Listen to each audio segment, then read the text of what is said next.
Pemirsa, sekitar pukul 17 waktu Indonesia Barat ini, Parade Senja akan langsung dipimpin oleh Presiden Prabowo Subianto. Tapi sembari kita melihat bagaimana suasana terkini dari Akademi Militer Magelang, yang mana sekitar 477 kepala daerah sudah berada di kursinya masing-masing untuk mengikuti prosesi Parade Senja yang berlangsung sekitar 1 sampai 1,5 jam di Akmil. Tadi poin menarik dari Prof.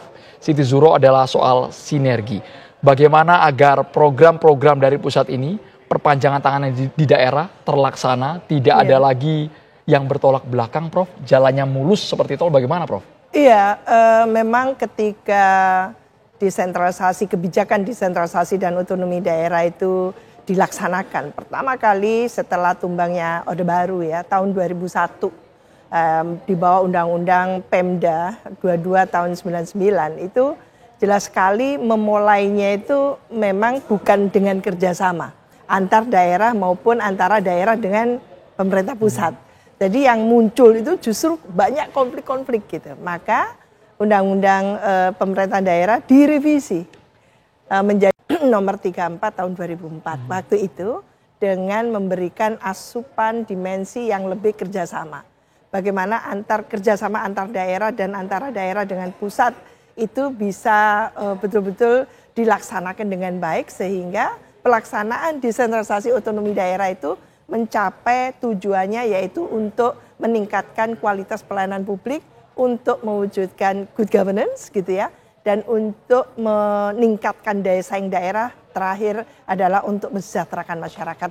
Dan empat tujuan tadi itu yang seharusnya bisa disinergikan, bisa dikolaborasikan, sehingga pembangunan di provinsi, kabupaten, kota gitu ya, itu betul-betul bisa menopang pembangunan nasional kita. Sehingga asumsinya dengan desentralisasi dan otonomi daerah akan muncul klaster-klaster ekonomi baru. Tadinya seperti itulah. Ini yang agak meleset ketika lalu dengan pilkada langsung seolah-olah gitu ya, kepala-kepala daerah ini diberikan otoritas yang sangat besar.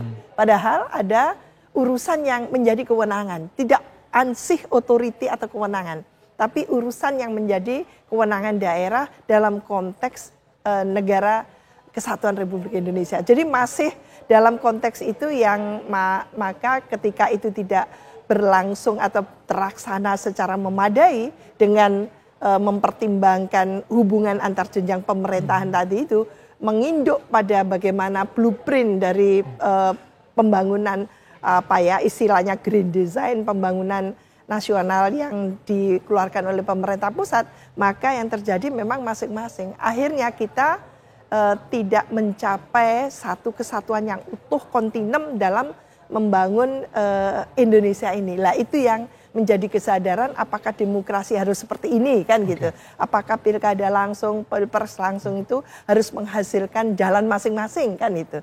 Lah ini baru dimulai lagi untuk bagaimana menjadi satu kesatuan yang integrated gitu ya, pembangunan kita, sehingga ini tujuan nasional kita ke depan panjang sampai paling cepat 2045 itu mewujudkan Indonesia Emas. Nah itu diikuti oleh provinsi, oleh kabupaten, oleh kota, dan bahkan turun sampai ke desa.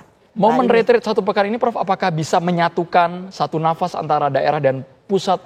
Tidak ada lagi kebijakan yang berseberangan untuk mewujudkan program Asta Cita Presiden Prabowo Gibran? Iya, ini pertama kali dilakukan ya.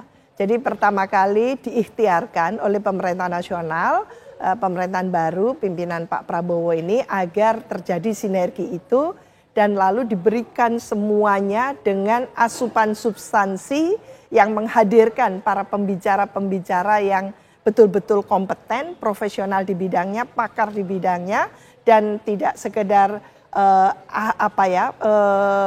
yang praktisi, tapi juga ahli secara mungkin gitu ya, konsep dan sebagainya tadi itu. Lah karena yang dihadirkan memang ahli-ahlinya dan yang berkait dengan nantinya pembangunan di daerah. Jadi menurut saya itu dengan asupan tambahan wawasan kebangsaan yang ditumbuh kembangkan ya, supaya cinta tanah air, apakah Magelang Akmil ini memberikan sentuhan tersendiri, bekal modalitas untuk para kepala daerah, baik gubernur bupati maupun wali kota itu, sehingga mereka memiliki memori yang sangat positif ya terhadap nantinya negara bangsa, keindonesiaan dipahami secara utuh, kedaerahan juga secara utuh, sehingga mereka bisa memiliki pengetahuan yang memadai tadi itu, keindonesiaan dan kedaerahan yang terus bisa dilakukan secara balance. Artinya waktu yang relatif singkat ini chemistry pusat dan daerah besar sekali peluangnya akan terbentuk dengan sendirinya Prof ya, sesaat lagi ditanggapi. Kita akan kembali usai jeda berikut ini hanya di Breaking News TV One pemirsa.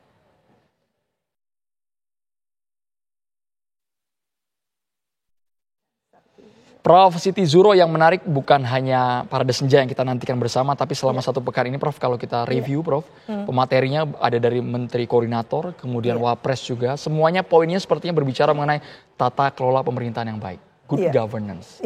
Agar ini tidak sekedar narasi seremonial, tapi implementasinya bagaimana Prof menurut Anda dengan kepala daerah yang wajah-wajah baru ini Prof?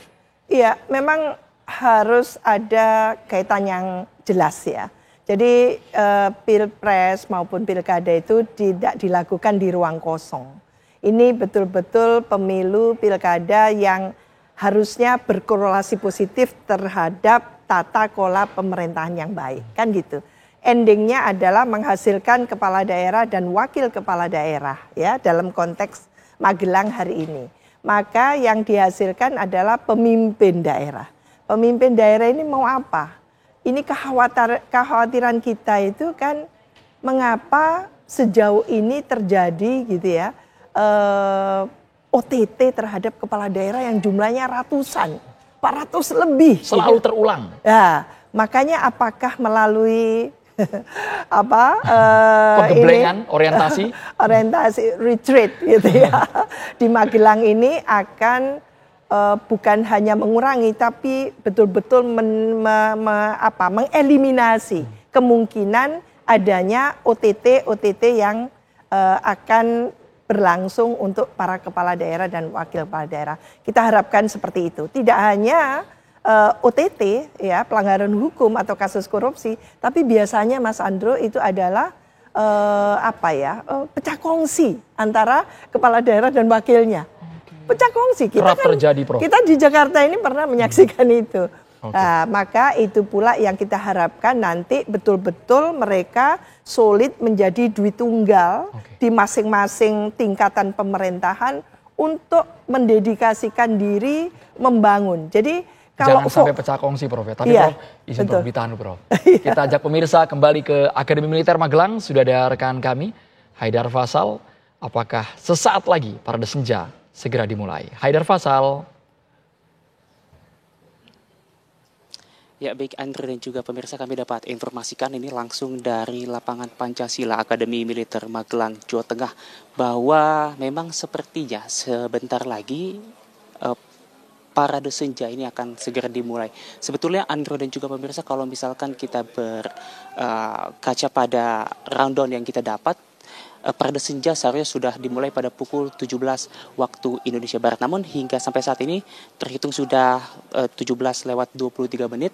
Ini masih dilakukan berbagai persiapan. Kami juga masih menunggu kehadiran dari Presiden Prabowo Subianto. Kendati demikian, kami dapat informasikan bahwa memang untuk di sebelah kanan saat ini saya mengabarkan, tepatnya dari arah selatan ini sudah bersiap sejumlah pasukan taruna dan juga taruni yang nantinya akan bertugas mendukung kegiatan Parade Senja ini di lapangan Pancasila Akademi Militer Magelang, Jawa Tengah, di mana untuk para petugas yang akan membantu kegiatan ini total ada 1.919 taruna dan juga taruni, di mana untuk spesifiknya dari Akademi Militer yang tergabung dalam 3 matra, baik Angkatan Darat, Angkatan Laut maupun Angkatan Udara, ini ada total 1.158, dan juga Akademi Kepolisian 376. Kalau dijabarkan lagi secara spesifik, ini total ada taruna yang mengikuti kegiatan ini yang mendukung proses dari Parade Senja ini. Dari Akademi Militer total ada 852 taruna, Sedangkan untuk taruninya ada 32 taruni dan juga ada 30 pasukan berkuda serta ada 188 genderang seruling Canka Lokananta Marching Band Akademi Militer. Lalu juga ada pasukan bendera, nanti akan ada 8 orang dan juga petugas lainnya ada 26 orang serta komandan upacara 1 orang dan juga komandan defile 1 orang serta pasukan cadangan 20 orang. Sedangkan untuk di Akademi Kepolisian ini secara spesifik akan mengirimkan taruna sejumlah 338 taruna serta taruni ini 37 taruni dan juga pasukan bendera juga menyumbangkan 1 pasukan bendera dari Akademi Kepolisian serta dari kadet Universitas Pertahanan ada 385 kadet yang terdiri dari 338 taruna, lalu juga 37 taruni dan juga 10 pasukan cadangan. Total ada 1.919 taruna maupun taruni. Dan juga Andre dan juga pemirsa, saat ini kami masih menunggu jalannya prosesi dari parade senja. Namun kalau kami dapat informasikan nanti yang akan terjadi di layar kaca Anda, pemirsa, ini nantinya akan ada pasukan upacara yang akan memasuki lapangan upacara. Kemudian dilanjut dengan komandan upacara yang juga akan memasuki lapangan upacara dan nanti akan mengambil alih komando. Serta setelah itu, setelah Presiden Prabowo Subianto memasuki panggung yang sudah disediakan dan akan menjadi inspektur upacara, nantinya akan ada laporan perwira upacara kepada inspektur upacara. Ini adalah Prabowo Subianto. Serta selain itu juga nanti inspektur upacara tiba di lapangan upacara dan akan melakukan salam kebangsaan. Dan Haidar Faisal, tentu kita akan nantikan, nanti dulu. Kita terus akan nantikan Andro terkait dengan kegiatan-kegiatan di parade senja ini. Untuk sementara demikian, kami kembali ke studio. Haidar Faisal dari Akademi Militer, kita tunggu bersama. Sesaat lagi parade senja akan segera dimulai. Ada poin menarik tadi, harusnya momen retreat sampai ujungnya parade senja ini menjadi kekompakan bagi kepala daerah. Jangan sampai pecah kongsi, kata Prof. Siti Zuro. Kami kembali sesaat lagi.